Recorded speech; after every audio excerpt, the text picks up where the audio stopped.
नमस्कार दोस्तों, अगर आपको भी क्रोध आता हो तो भगवान शंकर की इस कहानी को पूरा जरूर सुनिए। आधा अधूरा छोड़कर मत जाइए। आधा अधूरा छोड़कर जाने से आपको भी नुकसान हो सकता है। तो चलो कहानी को शुरू करते हैं। भगवान शंकर ने पिपलाद से कहा, तुम उस दानी के पुत्र हो जिसके आगे देवता भी भीख मांगने को मजबूर हो गए थे। इतने बड़े दानी के पुत्र होकर भी तुम भिक्षुकों पर क्रोध करते हो।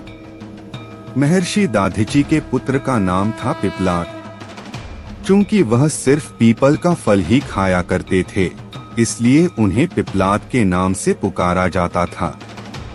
अपने पिता की तरह पिपलाद भी बहुत तेजवान और तपस्वी था।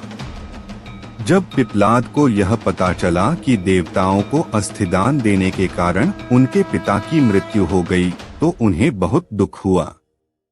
आग बबूला होकर उन्होंने देवताओं से बदला लेने का निश्चय किया। यही सोचकर वह शंकर भगवान को खुश करने के लिए उनकी तपस्या करने लगा।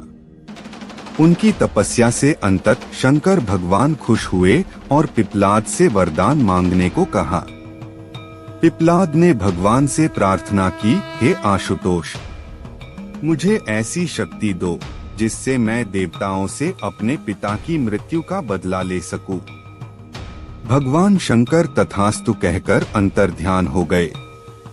उनके अंतर्ध्यान होने के तुरंत बाद वहां एक काली कलूटी लाल लाल आंखों वाली राक्षसी प्रकट हुई। उसने पिपलाद से पूछा, स्वामी आज्ञा दीजिए, मुझे क्या करना है? पिपलाद ने गुस्से में कहा, सभी देवताओं को मार डालो। आदेश मिलते ही राक्षसी पिपलाद की तरफ झपट पड़ी। पिपलाद अचंभित हो चीख पड़ा, यह क्या कर रही हो? इस पर राक्षसी ने कहा, स्वामी अभी अभी आपने ही तो मुझे आदेश दिया है कि सभी देवताओं को मार डालो। मुझे तो सृष्टि के हर कण में किसी न किसी का वास नजर आता है। सच तो यह है कि आपके शरीर के हर अंग में भी कई देवता दिख रहे हैं मुझे, और इसीलिए मैंने सोचा कि क्यों न शुरुआत आपसे ही करूं। पिपलाद भयभीत हो उठे। उन्होंने फिर से शंकर भगवान की तपस्या की। भगवान फिर प्रकट हुए। पिपलाद के भय को समझकर उन्होंने पिपलाद को समझाया, वत्स, गुस्से में आकर लिया गया हर निर्णय भविष्य में गलत ही साबित होता है। पिता की मृत्यु का बदला लेने की धुन में तुम यह भी भूल गए कि दुनिया के कण कण में भगवान का वास है। यह सुनते ही पिपलाद का क्रोध शांत हो गया और उन्होंने भगवान से क्षमा मांगी।